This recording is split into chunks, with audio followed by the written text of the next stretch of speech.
Ah, mais on voit ce pingouin moche. Je fais un film expérimental. C'est bon. Je suis pas sûre. Coucou! Pourquoi j'ai toujours du mal à sortir ce coucou? Et pourquoi je me touche toujours la poitrine comme ça? Je ne sais pas, j'en ai marre. Aujourd'hui, je me suis dit que j'allais faire un chit-chat sur tout et n'importe quoi parce que j'ai juste envie de parler. Parce que ça fait très longtemps que je n'ai pas parlé à ma caméra sans faire un truc bête et être chez moi au lieu d'être chez mes parents. J'avais pas envie de faire un mukbang, ça me saoulait. J'ai trop regardé Nico Cado Avocado ces derniers jours. Je me suis dit, j'allais colorier parce que je colorie toujours quand je vais mal. Ça ne se met pas là-dedans, j'ai l'air d'une abrutie. Je vais colorier Martine à cheval. Ça va me rappeler les années où je faisais du poney. Ces années... Je vais être nostalgique d'années que je n'aimais pas déjà. On se retrouve dans ce chit-chat, comme toujours, qui n'est pas très intéressant. Pourquoi? Parce que c'est le déconfinement et que je savais pas trop quoi faire. Et il y a plein de choses que j'ai envie d'aborder. Et en même temps, j'ai peur de les aborder parce que c'est des sujets auxquels il faudrait que je fasse beaucoup de recherches, qui m'intéressent énormément depuis qu'il y a le confinement. Parce que je me suis rendu compte que beaucoup de choses m'intéressaient du point de vue théorique. Et qu'en fait, je sais, j'en ai déjà parlé un peu dans une vidéo, mais il y a un peu ce syndrome de l'imposteur que j'ai... Non, ne filme pas s'il te plaît, merci. Que j'ai et que beaucoup de monde dit que c'est faux. Et d'ailleurs, c'est quelque chose dont j'ai envie de parler parce que c'est quelque chose qui m'a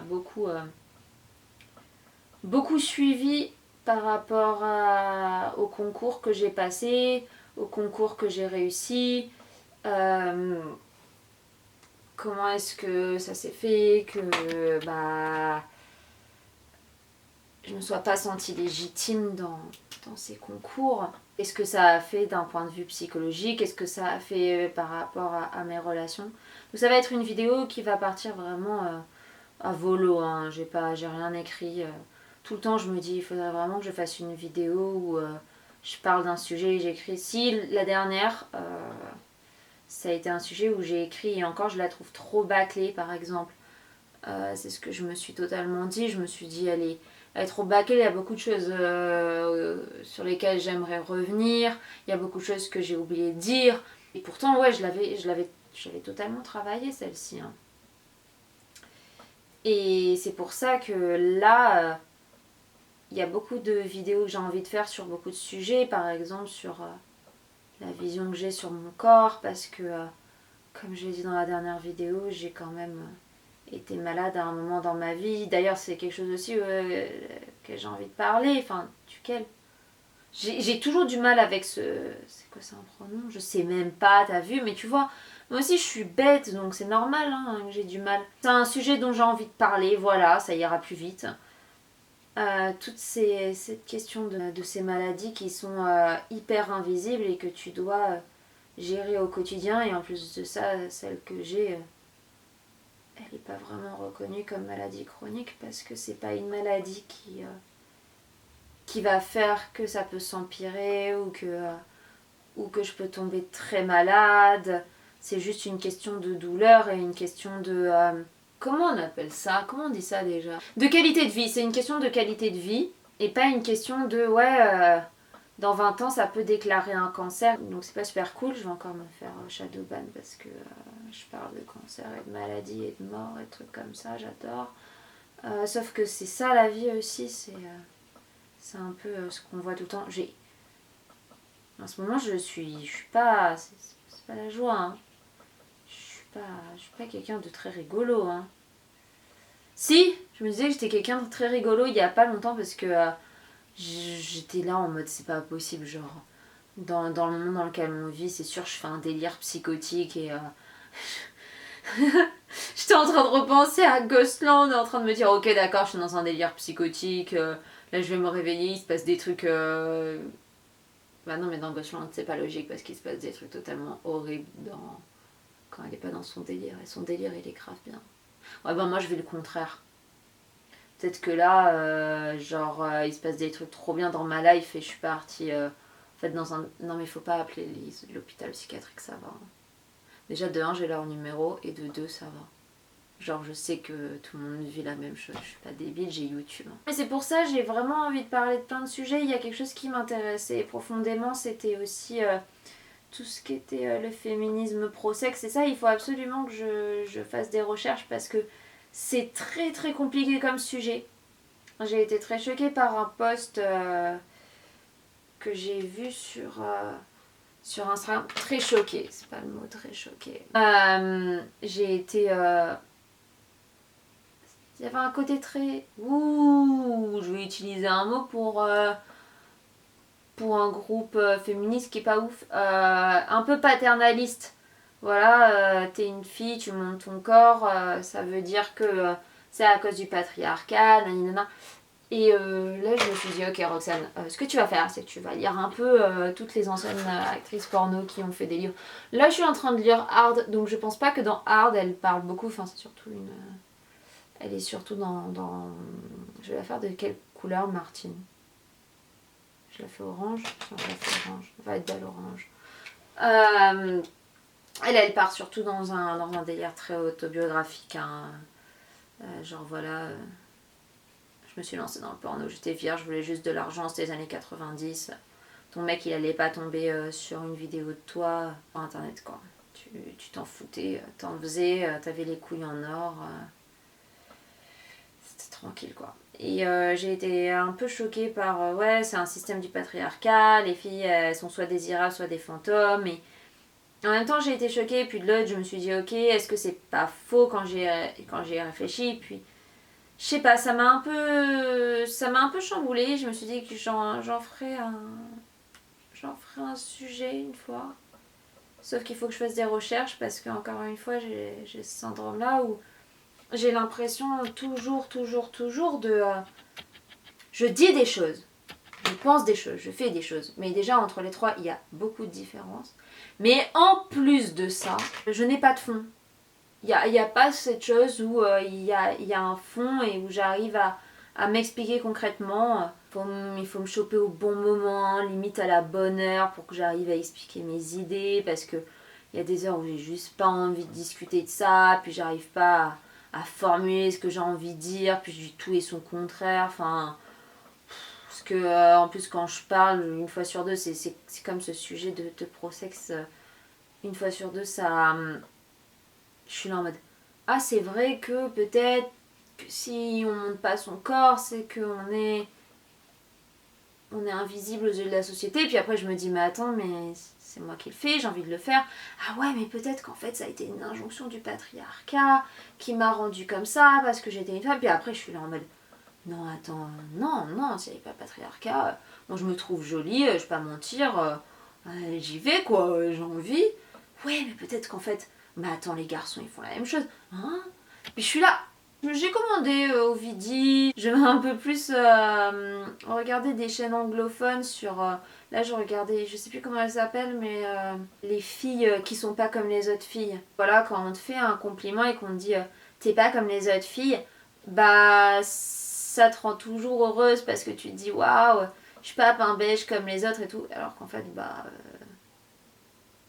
t'es pas comme les autres filles, enfin tout le monde est comme les autres filles et tout ça, enfin genre t'as envie de te maquiller et ressembler à une petite poulette, c'est pas ressembler à une petite poulette, t'as pas envie de te maquiller, t'as envie de te mettre en joggers, et ben fais-le, t'as envie d'avoir des poils, et ben fais-le.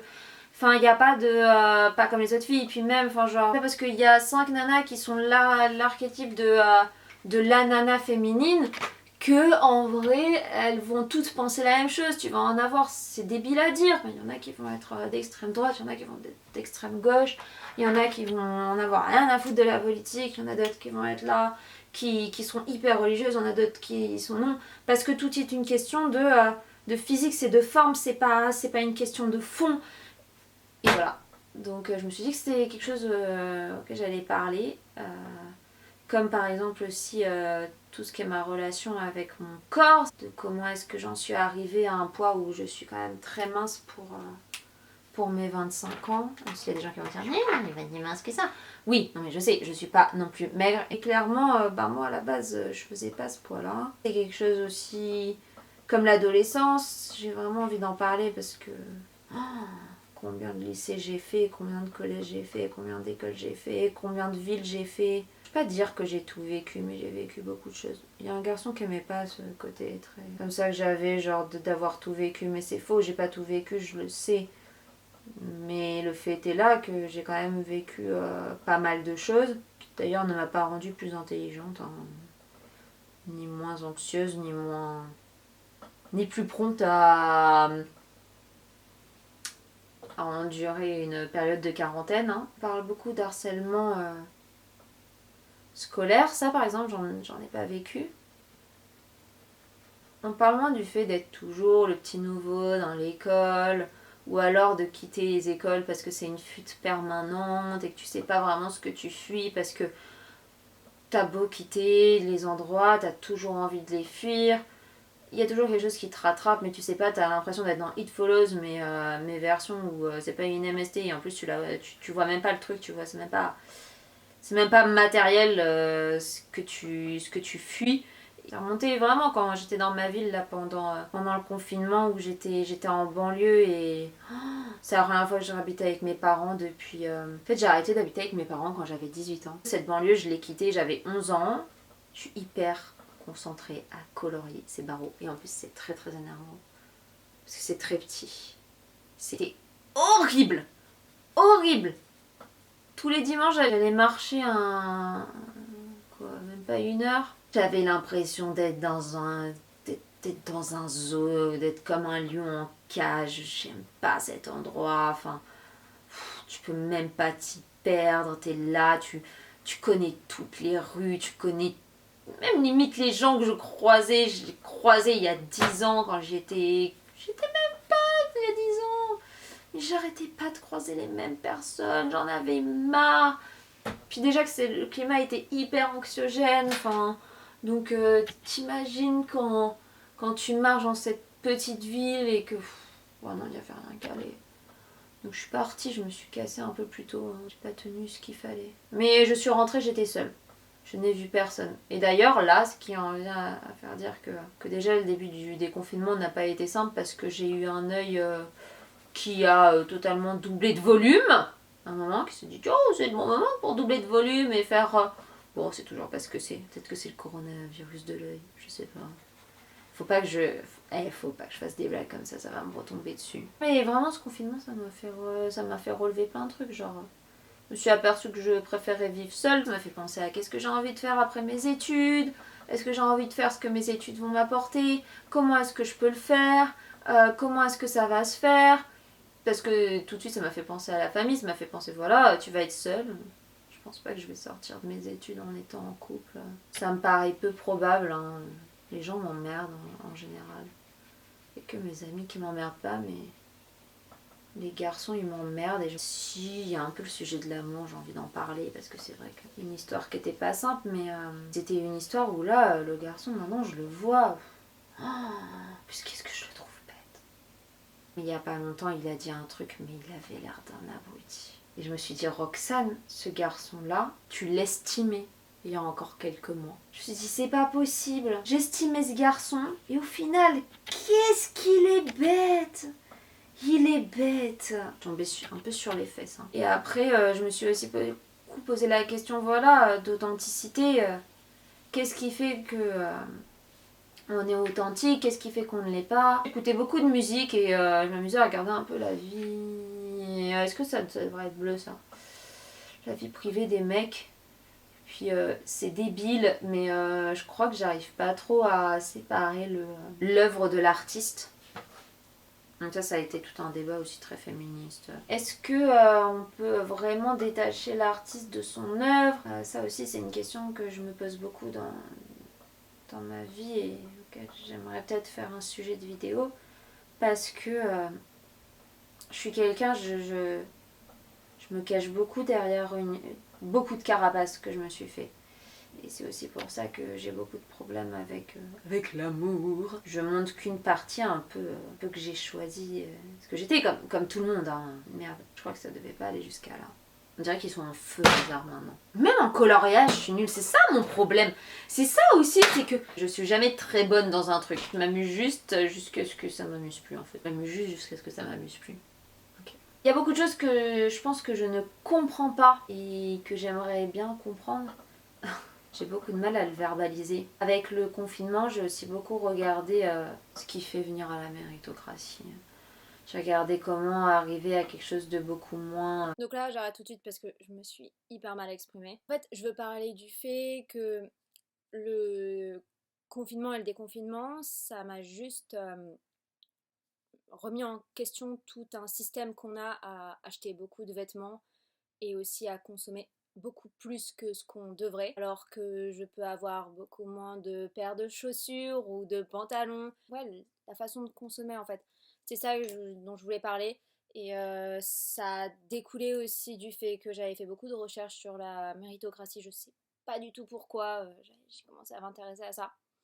Euh, Parce qu'aussi, je pense que ça a à voir avec les influenceuses, parce que les influenceuses ont un côté très méritocratique, c'est ça qu'on dit, je pense. Prends tes rêves, travaille plus et tu y arriveras. Or que ça marche pas comme ça, il y a quand même tout un côté dont on parle très peu, des gens, beaucoup de gens qui travaillent, mais parce qu'ils ne sont pas privilégiés, n'ont pas cette chance d'avoir, enfin d'être bénéficiaires de ce mérite, entre guillemets. Mais ça, j'en ferai une vidéo, j'expliquerai mieux, parce que je m'explique mal. Je vous laisse la vidéo. J'essaie de regarder un peu tout ça et en même temps, je te dis ça, je suis en train de colorier Martine et ça va pas s'arrêter maintenant. Hein, Donc tout ce qui est sur le féminisme, le corps, mon adolescence, l'amour, comment est-ce que je peux en arriver à me dire... c'est pas que je peux pas donner de l'amour à quelqu'un, mais plus du côté, voilà... Moi je pars du principe que toutes les histoires vont s'arrêter, donc je vois pas pourquoi est-ce que je me ferais chier à en commencer une, sachant que c'est pas une question où ça me fait du mal quand ça s'arrête, c'est juste que ça m'ennuie en fait quand ça s'arrête, parce que je sais que ça s'arrête. Et alors il y a des gens qui vont me dire ouais mais non mais c'est trop bien l'amour, c'est trop bien d'avoir quelqu'un sur qui compter. Ouais moi ça me saoule, j'ai envie de me créer toute seule. Et j'ai juste l'impression que c'est un frein. Mais en même temps, plus j'en parle à des amis, plus j'ai l'impression que c'est pas un frein quand tu trouves la bonne personne. Moi j'ai toujours eu des freins et ça part vraiment comme toujours. Toutes mes vidéos ça part. Voilà, comme ça, hop, on y va. Je vais bientôt arrêter de parler parce que je crois que j'ai parlé d'un peu de tout. Toutes les vidéos que j'aimerais faire et de l'authenticité et de la méritocratie et de l'état comme il est.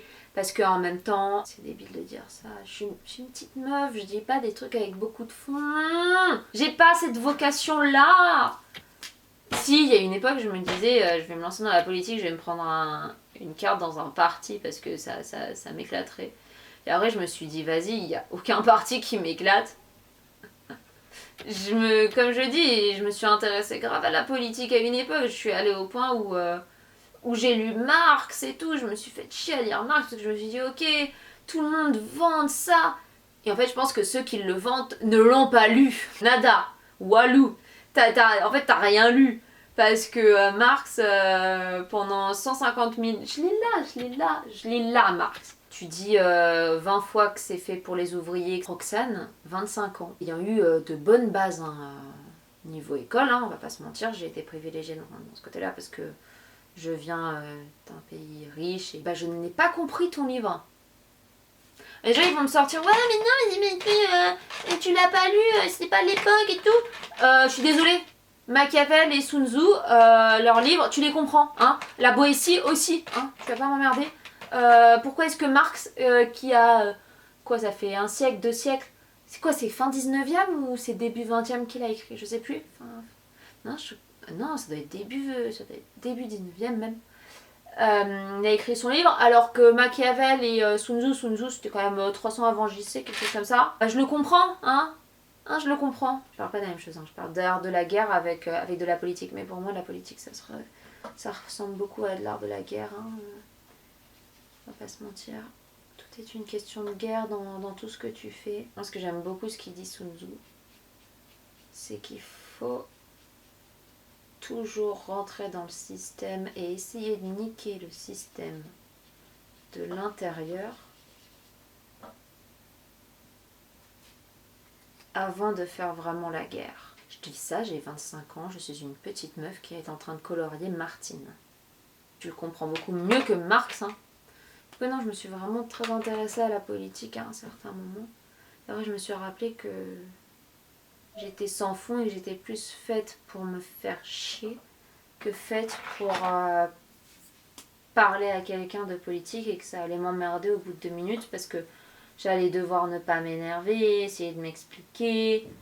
Oh là là, moi c'est trop me demander, hein. J'ai déjà du mal à m'expliquer sur mes propres sentiments. T'imagines si je dois m'expliquer sur un truc en plus qui est théorique. Je ne retiens pas la moitié des noms que je dois avoir en référence, alors c'est merde. Hein. Donc voilà, je reste sur ça, c'était un petit update. Je vous dis à la prochaine, je vous montrerai, je ne sais pas quand, peut-être tout à l'heure, si je l'ai fini. Mon dessin. Mon dessin. J'ai dit mon dessin. C'est pas mon dessin, hein, c'est un coloriage, je suis pas capable de dessiner moi. Vous êtes prêts? Pour l'instant, j'ai fait ça. Je vous embrasse, faites attention à vous pendant ce déconfinement. Ça ne veut pas dire que le Covid est parti, malheureusement. Permettez-nous de partir en vacances le 1er juillet. Hein. Donc, non, en fait, pensez pas aux gens qui partent en vacances au final. Pensez juste à vous et aux gens que vous pouvez infecter. C'est pas une histoire de vacances, on s'en bat les steaks des vacances. C'est des gens qui peuvent pas partir en vacances depuis bien avant le Covid, donc en fait on s'en fout. Pensez juste à vous, à votre famille, à tous les gens qui sont beaucoup plus sensibles que vous. Donc restez le plus souvent chez vous. Faites des coloriages, c'est gratuit.